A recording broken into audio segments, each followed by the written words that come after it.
Hey everyone, welcome back to The Approach, a podcast focused on finding the facts in junior tennis development. Every episode, we will be chatting with a guest who has worked with a top national or international player, been a player at the highest level themselves, or is a leading expert in their specific field of tennis. I'm your host, Tim, as always, joined by Mr. Handsome, Adam. Adam, why don't you say hi to everybody? Hey everybody, this is Adam, your local tennis coach, stringer, whatever you want to call me for today. There we go. And Dan, we have Dan on. So Dan, why don't you go ahead and introduce yourself as well? Because you will definitely be of the top two people that know about youth development more than myself. Well, thanks a lot for having me on, guys. My name is Dan McCain, and I'm a tennis coach in Virginia Beach at Cape Henry Racket Club.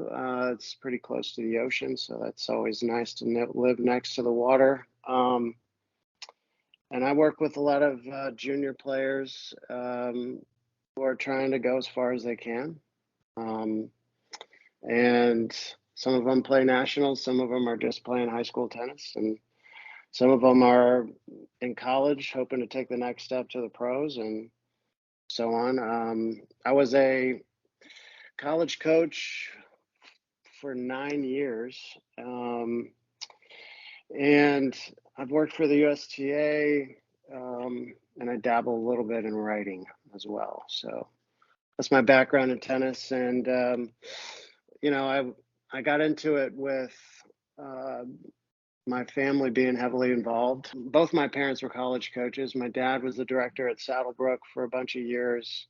He owned the only club in town, in this little tiny town in middle Illinois. So I didn't have any problems getting coaching or court time. I just kind of gravitated towards the game because they were heavily involved in it. So it's been very rewarding. Yeah, well, I mean, it's great to hear you say, it's going through generations for you, really. And that's a fun piece to have because it doesn't always work out that way. You know what I mean? Like sometimes you get the kids that are around their parents are like, wow, all right, tennis is like way too much and I'm not too interested in doing this. But on your end, I'm actually just curious, have there been any points or were there had to be obviously points where when you were a kid, you were kind of around the game, but there had to be a point where you were like, the tennis bug kind of bit me. Like, was there like a tournament that you played in, or was there like a memory that you had while you were developing as a kid that brought you to get really more so involved and enveloped in the game? Yeah, besides being around the prestigious Saddlebrook Academy with, all the powerhouses coming from there. It was certainly the sport was certainly around me all the time. My parents never pushed me to play. My dad told me straight up when I was 5, 6, 7, 8 all the time, if you want to play, you tell me. If you don't, that's awesome. Then I'll never ask, and it's totally up to you. And so one day I didn't start playing until I was 9 years old, which is pretty late relative to a lot of the people that I grew up with that did similar things as I did, and or more. So I just one day said I wanted to go play. Can I have a lesson? And that happened when I was 9, and when it was over, I asked for another one. So kind of one thing led to another. There you go. So, Dan, I think if I'm remembering this correct, you seem to be the master of the ghost ball. Was that you who I saw the videos of where you can hit the ball like back over the net from the same side like 20 times in a row or whatever? Where you do like the backspin and it comes back over? Hold on, what is a ghost ball? Get out of here. Okay, so you're standing on one side of the net, you have all the backspin on it, you slice it really quick and it bounces on the other side and comes back to the other side of the net. Okay. Yeah. And then for anybody who can't physically do that because they're not Dan, for anybody who can't do that, that point's immediately over at that point? What happens? That's crazy. Well, it's over if they don't get to it. It's pretty hard to get to it if it's not on their side of the net. That's the idea behind it. That's nuts. But I think I I will. specifically remember Dan being able to do like 20 in a row. Like he could stand at the net and literally just do this like over and over again. Like I'm pretty sure that was you, wasn't it? Yeah, I did a video where I made 20, and I think my record is like 36. Yeah, it's ridiculous. It's one of the proudest moments I have in the entire sport, actually. As ridiculous as that sounds. And I was doing it one day in my mid 20s, and my dad walks by and he's like, "Oh, that's pretty good. I see you found another way to play with yourself." And I said, "Oh, thanks a lot, Dad." Oh no. Oh boy. So cheers to you, Pops. That's so funny. No, so that's about 35 more than I can do in a row, right? I could probably get one. So aside from just to kind of, I just want to zone back in for a sec. So you were saying you were in your 20s. So your dad present throughout, a lot of your playing career then, I would imagine, especially as a coach, right? Yeah, he was my coach. He was really the only one I would ever listen to. For good reason. With a couple of exceptions. In a podcast like this, I'm sure you have put a lot of thought in and talked to people about coaching their kids and things like that. And that can be challenging because, when do you, where's the line? Where's the That was line just what I was going to that ask. you draw? Yeah, where's the line that you draw when I'm not going to be a coach, I'm going to be a dad right now. Right. And vice versa. And when those lines get blurred, that is when conflict arises. Yeah, it's super confusing for the kid. Yeah. And it was really just bad for my dad because I was a perfect child. I never made any mistakes. And everything that happened that was involving conflict was always his fault. And when I was 17, I was the smartest person I knew. I couldn't believe how stupid my parents were. Of course. And but once I hit my mid 20s, I started realizing they actually had a lot of good ideas, and there's actually a lot of things that I really don't know much about. No, don't give your parents any credit. Come on, we know everything right off the bat. We're the smartest we are at 17 years old. That's it. Well, let's as a quick note here, and this really wasn't on our set of things to talk about. Between you two, where do you guys find that line to be? Like if you have parents that are listening to this right now, how can they help identify that line and how not to cross it, I guess, right? Maybe we'll start with Dan on this one. So Dan, just, maybe unintended, like I don't think many parents set out to intentionally cross that line, I can't speak for every parent, but I would imagine most don't. But where are some, maybe red flags that, maybe the parent should catch themselves a bit and go, okay, I need to reset my focus here? Well, first and foremost, it's like if you've never coached a day in your life, you're not qualified to coach. So keep your mouth shut, stay in your lane. Because even if you're a really good player, if you've never coached a day in your life, you're a rookie and you have no idea what you're doing. Because coaching and playing are vastly different oceans. They are not even closely related. Because it's this complex web of understanding how people learn and when people learn best and how their personalities fit into how they learn and when they receive messages best. And it's this understanding of how habits are created, which can temper some expectations, and it's understanding that, Rome wasn't built in a day, but getting better every day is a tangible goal that if you set, you can reach, especially when specific skills are worked on in specific ways. And thinking that you can do all of that when you have no experience it's It's like I would never try to be an architect. Yeah. Yeah, that's a good way to put it. But you know what? Like, I took 3 classes about architecture in grad school. So, Well, I so mean, it sounds ridiculous if you put it that way. So, like, that's the first thing. And, the second thing, I think parents got to know how to communicate. Hey, I'm not really trying to coach my kid tennis right now, but you should parent your child. And I think when it comes to the behavior on how you want to raise your kid, how do you want them behaving out there? They're coaching tennis and coaching behavior. Those are not mutually exclusive. There's a lot of overlap there. So I think there's room for parents to really have a really good influence.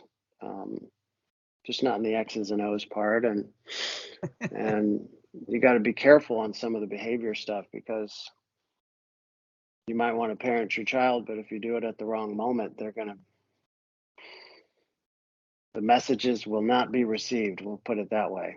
wires will be crossed. Yes. I mean, there's a reason Dan is one of our first guests here. That was perfect, prime example of a super hard to unpack topic and nailing every single point of what roadblocks to look for when you're coaching your kid. Like, there's so many things and different balls to juggle when you're coaching your kid. It's so tough. It really takes a lot of experience to avoid all those roadblocks and traps along the way, and I think you said it perfect, Dan. I'm not gonna go into my own explanation. I think you nailed it right on the head. That was very well done. Yeah, and I think this idea of, like, some parents I see, like, trying to coach their kid in the middle of a match. It just blows my mind, because you're not a coach, so what do you know? You don't know anything about coaching, because you've never done it before, and B, because you're not involved in the habit building process. Like, you can't just tell somebody to do something and expect them to be able to do it. Right. Yes. In the middle of a heated moment, and they've, as a player, you've got your own voice, hopefully staying quiet so you're sort of in the zone. But the moment you start jabbering away inside your head, you're out of the zone. And if someone takes you out of that zone by trying to coach you up and tell you what to do, I'm not saying coaching takes you out of the zone, but I am saying that when a parent or anybody, even if it's the kid's actual coach, if they go in the wrong moment, players just not gonna respond very well. So you have to know what people need to hear, and have to know when they need to hear it. It's not just reading the room; it's knowing the player and the person, and trying to do what's best for the person just as much as trying to do what's best for the player. And not only is a parent coaching their kid against the rules, but yeah, right. it's which sets a horrible example of how to operate in life, because you're telling them it's okay to cheat, without telling them that. But it's also like, do you really think that that's going to actually have an effect on the match? Your advice, your rookie advice, which you have no idea what you're talking about. Yeah, I mean, it's one of the biggest things you learn as an expert in anything is not only knowing when to say things, but knowing when not to say anything. Yeah, exactly. Knowing when to hold your voice. Yeah, I don't know if you guys would agree with me on this, but the way that I always think about it, especially during a match, and not even a match, a high tension situation, let's say, right? Sometimes players just arrive stressed, right? I do genuinely believe if you've ever seen somebody blow glass and make like a beautiful like piece of art out of glass, I think to Dan's point that he was making before, I think it's a good coach or even a good mentor figure, let alone at that, understands that while the glass is hot in certain areas, maybe you pull, maybe you push, maybe you do a certain piece, as opposed to, somebody just showing up to the shop and just blowing out every bit of oxygen they have in their lungs and ruining the piece, right? That's kind of the image that comes to mind for it. And again, I think that's Dan. I know we gave credit to your parents before, but I think that's where maybe, having two parents who were so invested in the game and so experienced in the game, and having them be able to kind of toe that line, and what obviously has turned out to be a successful career to you, is like hats off to them. That's good on them 100%. But yeah, let's get a little more into your coaching side, right? That's why we're here. Let's get into your coaching philosophies. What do you think on that, Adam? Yeah, let's get it right into it. So Daniel, the questions we ask on the show are the same for everyone for the meat and potatoes here. It's, the first thing I'm going to ask you is, what have you seen that works almost all the time for all players? Like, what's your one coaching thing that 99% of the time it works on almost every player? It could be like having a fitness regimen, having like whatever you think is, when you get them going, it works 99% of the time on your players. I think the easiest way to answer that question is teaching people how to move and what kind of choices to make out there in terms of tactical shot selection.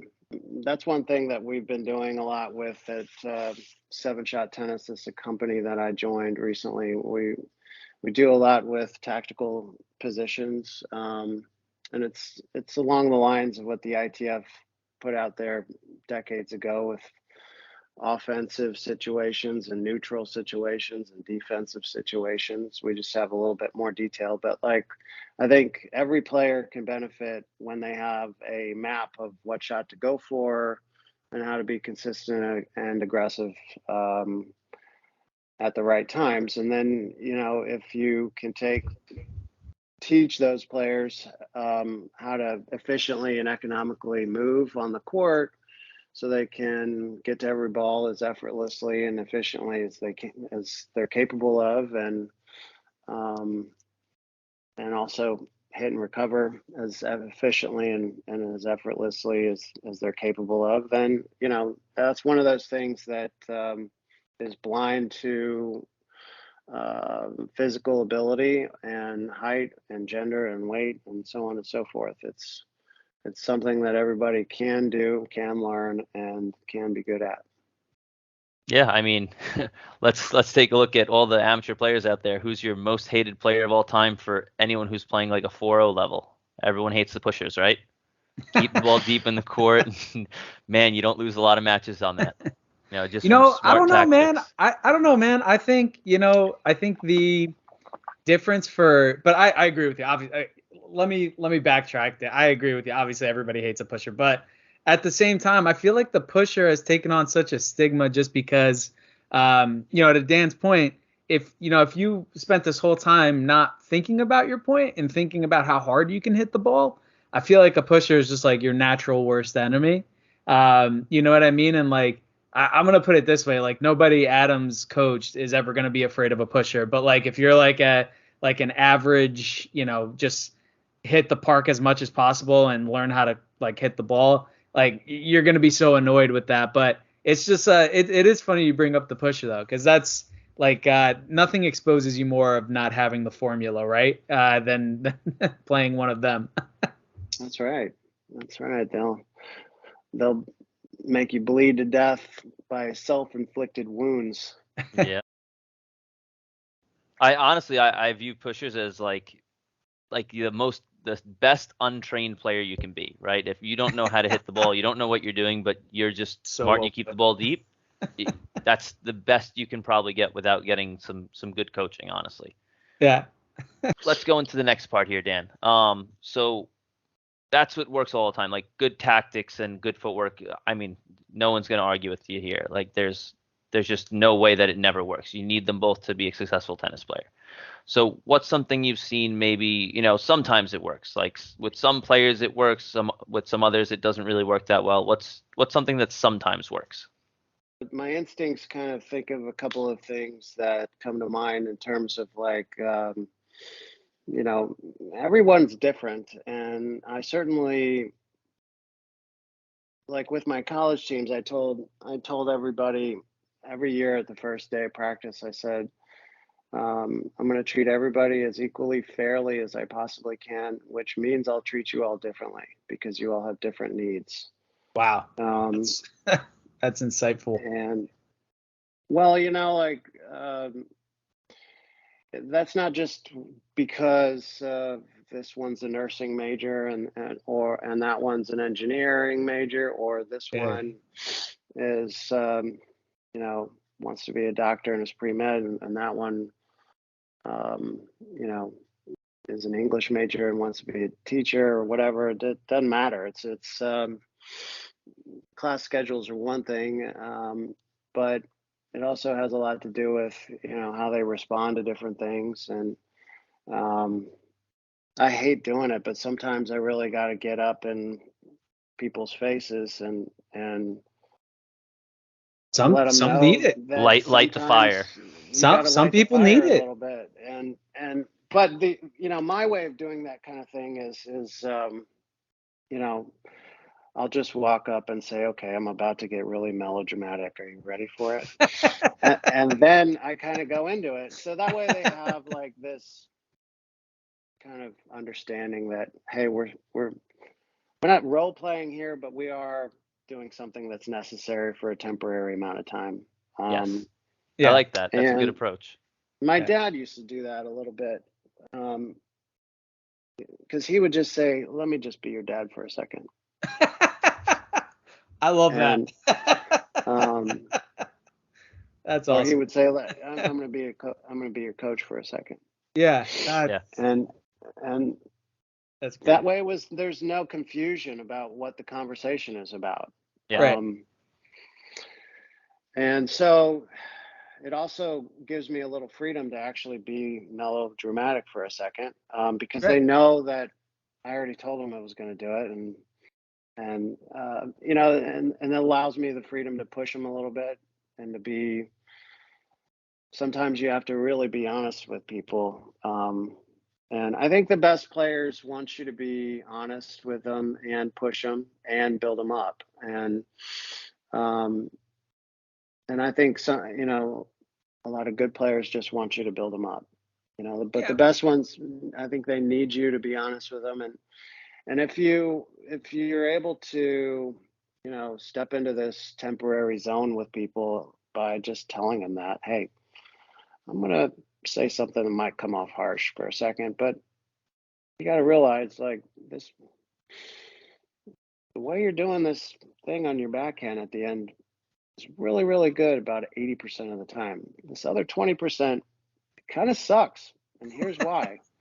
And I think if you just do this all the time that you're already good at, then yeah, I think we're going to see some really good things happening with your backhand and be more of a weapon. I think that's not a message that is going to be, you know, coming off in an offensive, derogatory way. It's kind of coming off, hopefully, in a factual way. So like that's just a quick and dirty example of, sometimes like the way that you communicate with people can really be pivotal in terms of like Oh how yeah. much you push them and how much you build them up and how much you just tell them the truth. Yeah. Yeah, no, it's so funny you say this. I one of my newer things that I've been thinking about all the time is it's and it goes a little more in depth. It's more about like how you say it, but it's also about how you set up to how you say it. Like you kind of have to like build Yeah. the whole theater before anything even happens, right? Mm. Like, and I've never seen you on court, Daniel. I've just read a ton of what we do on CTC and all that stuff, but it seems like you're a very mellow coach on the court, like very, even keeled. It's there. It's, this is what needs to be Well, done. yeah, This is, I think yeah, you have to be. absolutely. And And number with one, that, like we have players that are going through a great deal of intensity.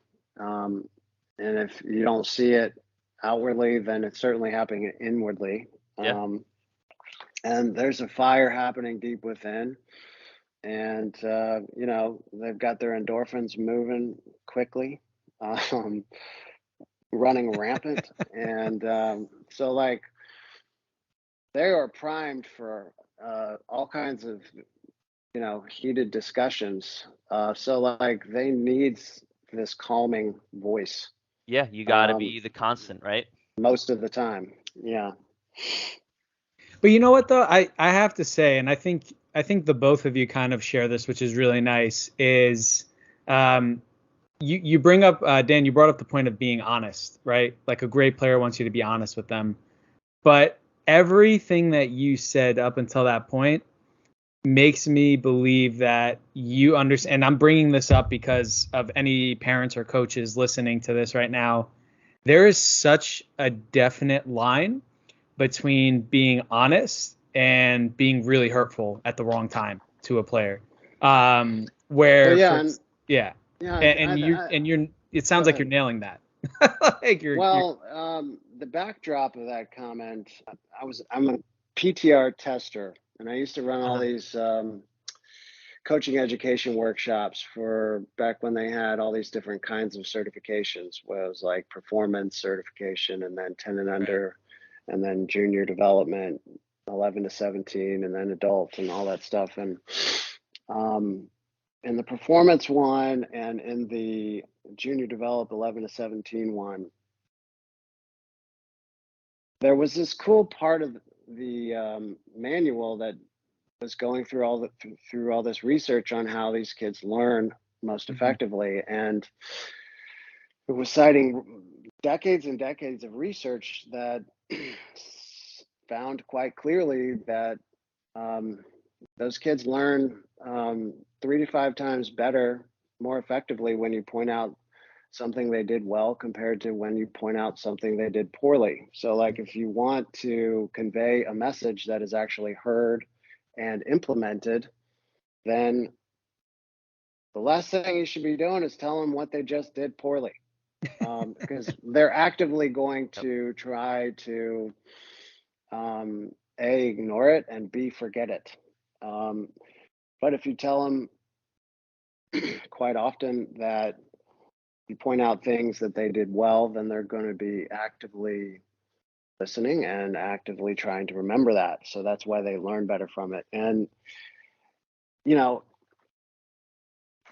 as a coach who tries his best to operate in that way, I think it's been a really good thing for my career, not just for my ability to work with players, because people tell me, you know, my gosh, Dan's so positive all the time. And I don't see it that way. I'm just pointing out things they did well. So I'm just holding up a mirror. Um, if you're going to think that that's positive, well, then it's sort of it's like being a curator of choosing when to hold the mirror up. Um, but it's not in a positive way. I just want to be effective. Uh, so I want them to develop as players because that's what they want. So, you know, Exactly. I'm trying to get them to learn as fast and as most effectively as possible. But, you know, at the same time, you can't look at the world through rose-colored glasses all the time. So Yeah, that's when, you know, what we unfortunately. were talking about earlier comes into play. Yeah, you got to learn how and when to speak to them. It's Yeah, super important having that emotional intelligence of when to, strike it, blow the glass whenever you're trying to make that happen, right? that's right. That's Yeah. right. So let's get on to our next one, Dan. Now this one you're kind of touching on it already, but let's see if you can come up with another one. What's something that you've seen that never works as a coach? If you Google coaching styles, like there's all these different examples of it. Mm-hmm. You know, but like another way to say the authoritarian coaching style would be the dictatorship. Yep. Oh yeah. And it's do Seen what I those. say, do it now, and don't ask me why. You'll thank me later. Um, that never works on my end. Um, no matter how much I want to do it occasionally. But with some Oh, people, Oh, come on, man. You're no, doing your thing, right? Come on. no, I'm just, it's funny though, sometimes. like all the times I'll see these new coaches come in and they want to be the dictator. They want to, like, they've had it their Uh, whole life where they have to do that. So now it's, oh, I'm the head honcho now. I get to do this. I'm going to tell you what to do. And man, I you almost never see kids lose interest or respect for someone so quick. It's like a flip of Yeah, a switch. because they haven't given up being a player yet, and they haven't realized that. Like you can still play, but like I still play sometimes, but I'm not a player anymore. I'm a coach because of basic human interaction. Like I'm not going to get along with everybody else, and on the planet, and even when I get along with a lot of people, that doesn't mean I'm going to have great chemistry and clear communication. So, like, as a result of that natural fact of life, I also know that I'm not going to be a perfect coach for every single player. But, you know, I'm just trying to speak to how important chemistry is between coach and player, and how important, like, the relationship between coaches and players are. And I think, like, when there is no kind of tangible rapport and trust, that never works. So let's So, let's build on that a little bit. I like this topic. Let's why don't you give me the three most important things for a coaching and player relationship? We got that one already. We got, you got to have the rapport, you got to have the trust. What else is super important when you're working with kids, or, maybe not even kids, maybe college players who are more of adults, but anyone that you're working with? What's the three most important things? well, that's tough. yeah, There's we got to didn't be even give some. him time on that one. We just sprung it on him. Like No. he's gotta do some soul searching, Like there's a lot that goes into that answer, Adam. There's a big soul search, but I think if you really, like, Dan Give knows me, what give he's me, doing. give me 5 minutes. I'm going to talk to my All dog right. for a second. He's And he's now my a moral moment for the compass. word for our sponsors Yeah. that don't No, exist. I think, like, what would any rookie coach do? That would be like a classic mistake, because that's another way to ask the same question, right? Yeah. I'm really smart. I was always so good. So you got to do what I say, and you got to do it my way. And I think that's a huge mistake, because there's a difference between um, being right about something and saying, and whether or not you're right to say it. You know what I mean? Yeah. There's a right answer to certain situations. There's also a right time to provide some solutions. And there's also whether or not you should speak in the first place. So there's also, I think, this professional distance that's sort of needed. Because, like, when you're first starting out, I think it's easy to be buddy buddy with some of them, and that can get in the way of your trust.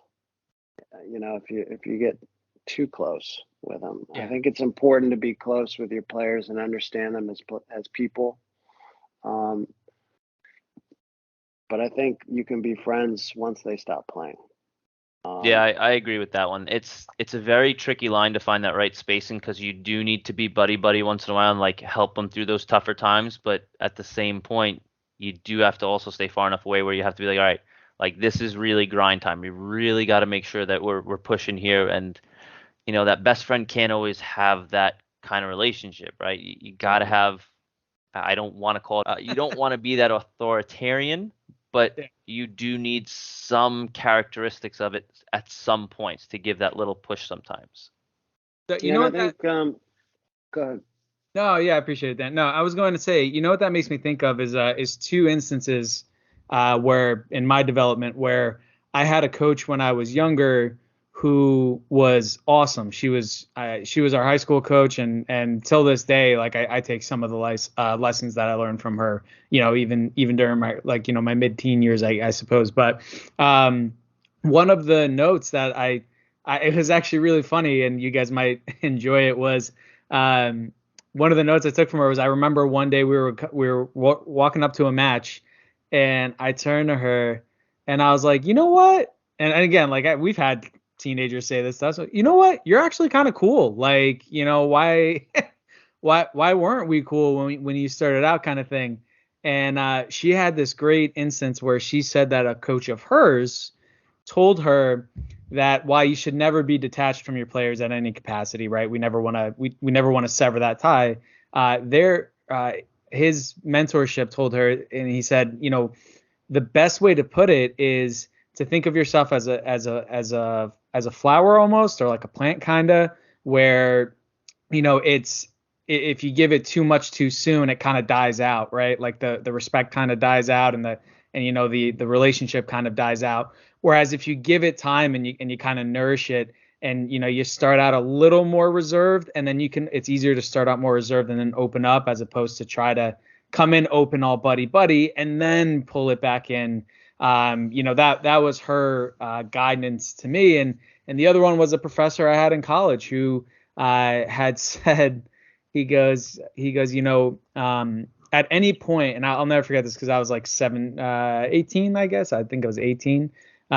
He goes, at any point, is a manager not responsible for those under them? And everybody in the class was kind of like, no, you're the manager. You're always responsible for it. And he goes, exactly. But a good manager, he goes, understands people's strengths and weaknesses. He goes and allows them to express those and supports while that's happening. And that's what a real leader is, kind of. So it's funny that we were talking about that, because it is so easy, especially as a young coach, to just get sucked into, being all buddy with the, with your students. But you do have to maintain that managerial, or that, as Adam was saying before, a little more authoritative figure while you're on the court with them. You can never relinquish that. That's always got to be there for sure. Yeah, and I think the way to get to know people is just to ask a lot of questions.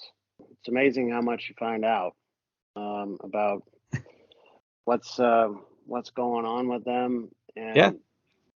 and then what they're thinking. Even if you're talking shop about it, their forehand, they want to work on their forehand today. Okay, what's going on with it? Okay, well, why do you think you have that issue? Okay, well, what do you think you need to do about it? Okay. Yeah. Leading and they're them. like, okay, well, where would you like to start with that? Okay.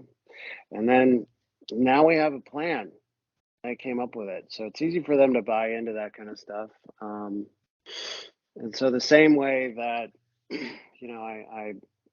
I'm able to at least try to get to know people is also how we get started working on things and developing things.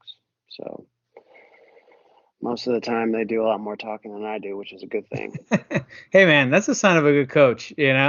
That's being able to. We were talking about previously. We were talking about coaches that kind of ride the highs and ride the lows a little too much, and I think it's a very good sign of a coach if you can keep an even keel, and kind of be that guiding hand, as opposed to being the one trying to pull them. Right? It's pulling and guiding are two totally different things, right? But as far as going into that, Dan, I'm really curious. You've been involved in tennis for some time now. It's always been in your life. You've seen the changes throughout the years in the game. What are maybe some shifts in priority or focus that you would like to see in the game? It kind of in general for youth development. Is there something that you feel isn't being addressed enough in the current structure of things? Well, yeah. So let's go back in time. Okay. How far back? Are fedoras in style? I need to know. Like three days ago. Oh, okay. Fedoras were not in style. Confirmed. So the Golden State Warriors just lost a horrible home game to close out the series to make it 3-all. Okay, so what do you think they did after losing Game 6? What do you think they did to prepare for Game 7? Oh, watch the Game 6 tape, yeah, right? Gotta watch the tape. Yes. you've got to watch the tape. Yeah. Got to watch the tape. What now? Here's another dumb question. Why did they do that? To learn from what happened. I feel like Yes. I'm on an episode of Blue's Clues, and Dan's like, Yes, he's like leading me to the answer at this point. It's that stupid of a question. It's because it's such an obvious answer. Yeah, Right. I was way overthinking on it. And how many players do you know do this? How many tennis players? Almost never. Almost none. Yeah. It I would raise it absolutely even further. ridiculous. Yeah, I would raise that even further and say how many adult players that pay for X amount of lessons, do X amount of things, and never take a moment to film yourself now and film yourself in 3 months and see where the differences are. Yes. Yeah. I mean, it is the most obvious thing that people do in other sports that tennis players haven't figured out that it actually works. So, like what we have at our facility, we have a video system, and when we play practice matches, we video them, and then what do we do? Well, I would post them on YouTube so that kids can watch the matches, and sometimes like we'll get together and take time out of the practice to watch the film together and go over it together so they can what did you say? Learn from it? Yeah, you have to. My goodness. What a concept. Yeah. And I'm being melodramatic because I think it's warranted. Because that's how, we're talking about, I think, let's take a tangible example. So let's say we went to Kalamazoo. Okay. And let's say it's like it used to be and like it should be now, which it isn't. Let's pretend it was a 128 draw. Okay.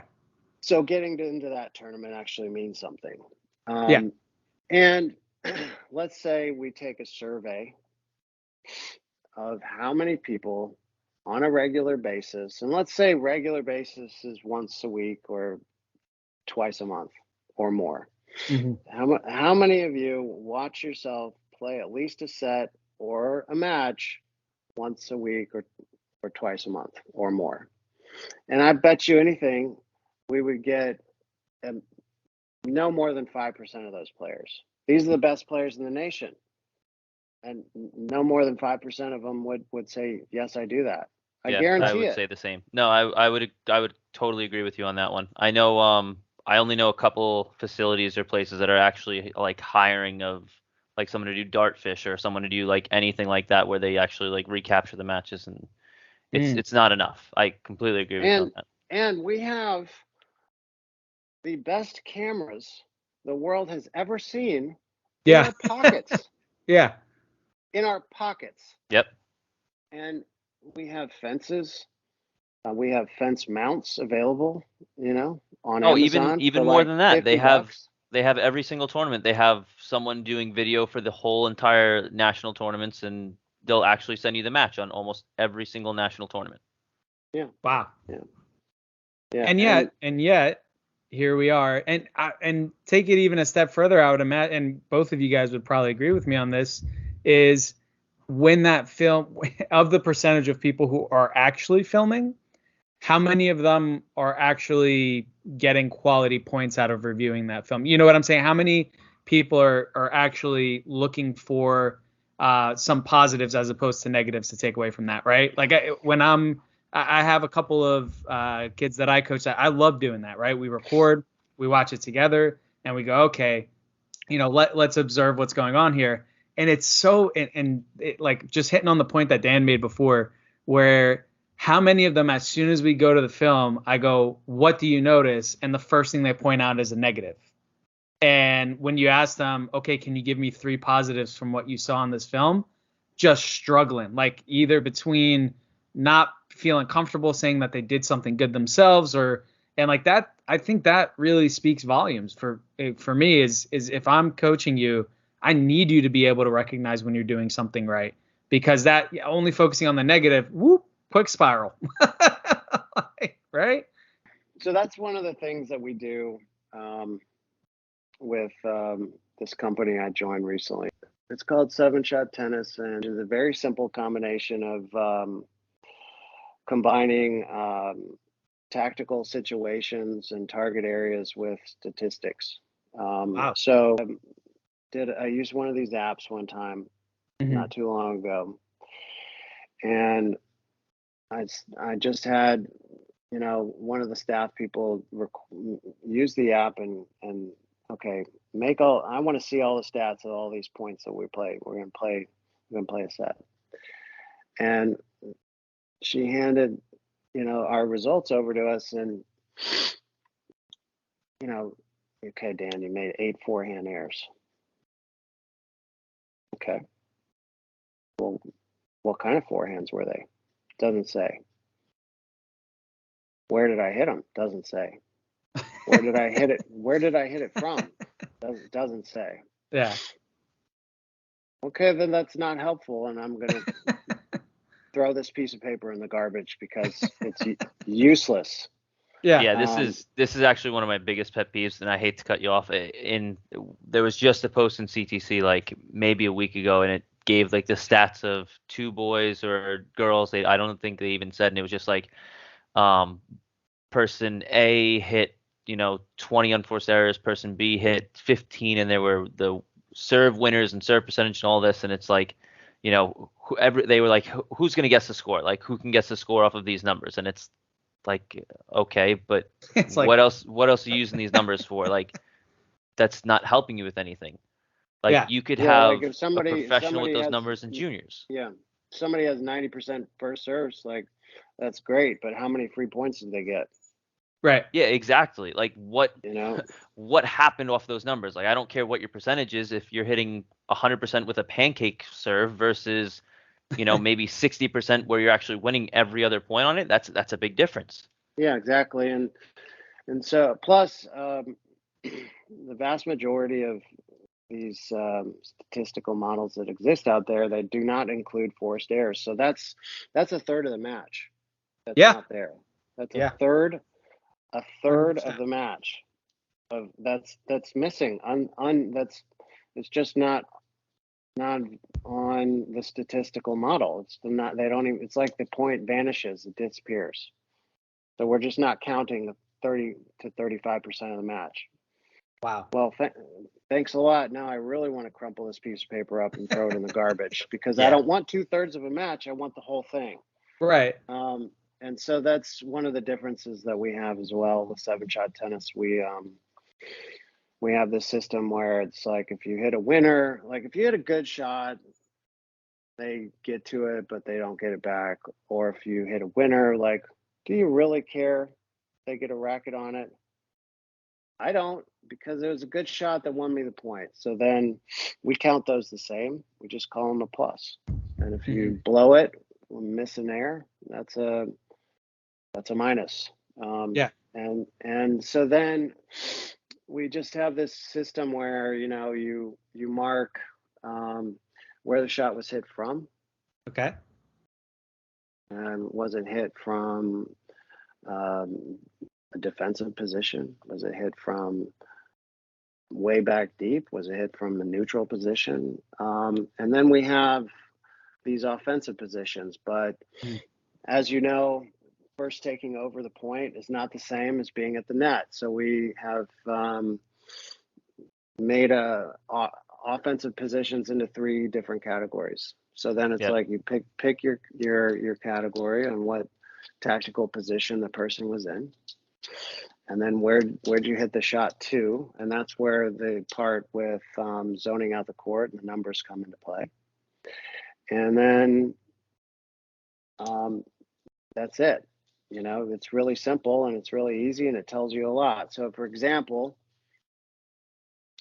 and we can tag and we can provide notes. And one of the things that we're working on is to adding to the system is adding what we're going to call impact shots to it. So it's like, well, you might have hit a forehand volley cross court to the 5 for a winner, but what really won you the point was this bombshell of an inside out forehand that you hit from the maneuvering position that set that forehand volley up. You know what I mean? Right. So like that's good to know, because it's like, well, that was the shot that helped more than anything. Mm. So when you're able to log these kinds of things, that can be really meaningful, because then you know what to tell the player. Hey, the more inside out forehands you hit, the better, especially when you're inside the baseline. Yeah, and And we have to that can post come.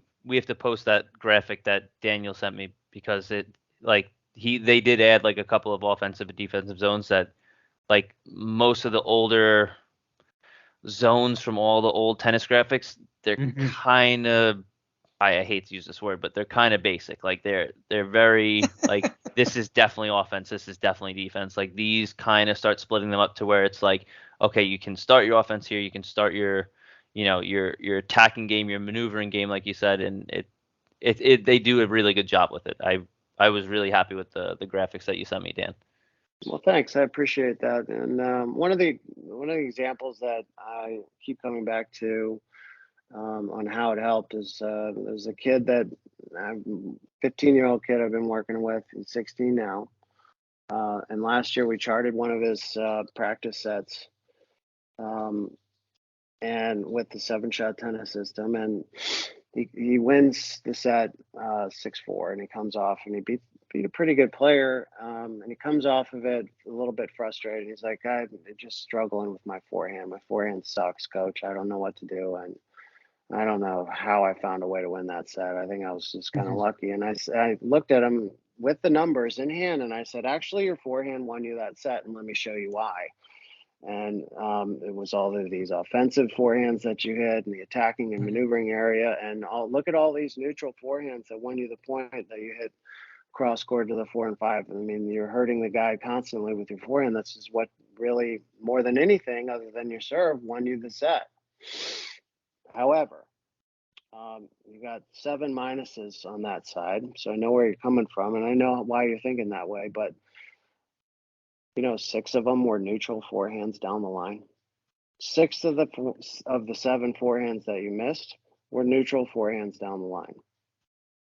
So tactical That, errors, not actual he forehand was errors. going for too much when he went for down the line forehands Yeah. in neutral positions, and that was the only. So like a kid that comes off the court saying my forehand sucks, I hate how it feels, blah blah blah. I could tell him honestly and show him in black and white, actually your forehand just won you the set. Right. And that helped him, because it got rid of the potential confidence loss. Right. And it helped him double, because we knew exactly what to work on the next Right. day. And so it was like, well, you're going to work on change of direction, and you're going to work on going down the line in these neutral situations, and you're going to work on when to go down the line in the first place, and you're going to work on hitting that neutral ball with that neutral 3/4 pace with some arc and shape to it. Like, you're not going for an idiotic winner, but you're just trying to move the guy, and you're going to hit it the same way with the same pace as if you would go cross court. You're just going to go down Right. the line instead. And you're going to work on when to do it and how to do it and so on. And that was an easy lesson to give. And it was the easiest way to give it, because he bought into it immediately, because he saw the numbers black and white. Yeah, no, it's you need to do some stat tracking, and you need to have something tangible for the players. It's something that makes it a lot easier for them. Yeah. But Dan, we're running out of time here, so I got to ask you the last question. Oh God. You got to promote 7-shot tennis, which I was really, I'm really excited I got to hear that, because I've been waiting to really get a good intro from you for that for a while. So that was good.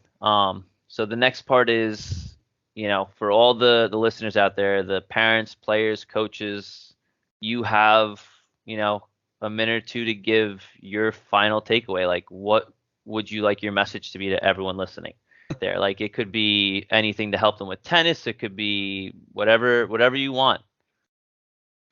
Life is PG-13. short. Life is short. Play with your dogs, and enjoy the ride. I think when I was done with my tennis, and I just graduated from college, and My dad and I were sitting at dinner one night. We were cleaning up, and he said, "You know, it's just I don't think I would do it any differently. We had to do it all over again." And I said, "Why?"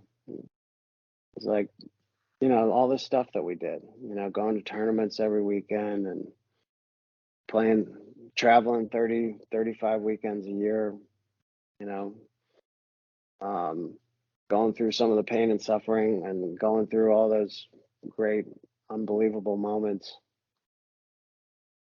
You wouldn't do it any differently, huh? It's like, no, I would do it all over just the same. It's Why? awesome. And he goes, because how many parents get to spend that much time with their kid? And I Well, thought that was a perfect answer. And I think, this is just an avenue for all of us to spend time with good people and hopefully do some good things along the way. So I think that's my, that's a fantastic ending there, Dan. That's very well said. I like it. well, I appreciate the time, guys. I appreciate the opportunity of having me on. Of course. well, Glad to look. have some of the prestigious McCains onto the podcast. No, you should have my sister on. I'm the black sheep of the family. She's the real success. Yeah, Well, we're recording with her next. Like There right you after go. we hang up with you. No, I'm just kidding. But listen, it was great having you. In case anybody's looking to get in touch with us, we are on Instagram at The Approach Tennis Pod. Go ahead, give us a follow. We are gonna post some of Dan's info that we were saying before. But Dan, why you go? If anybody needs to find you or reach out to you for any kind of like consulting or anything like that, why don't you go ahead and just let them know where they can find you? Yeah, so I have a website. Just look up danmccain.com. There's a contact button. You can always reach out to me that way. I have some books on Amazon, How the Tennis Gods Move, Functional Training for Tennis, and How the Tennis Gods Serve. You can check those out there. And of course, you can go to sevenshottennis.com if you want to learn more about seven shot tennis and how we can help your game. There we go. So as always, I am your host, Tim. Go ahead, Adam, sign yourself off as well. Signing off. That's it. All done. That's it. Mr. Handsome signing off. Thanks, everybody. We're out.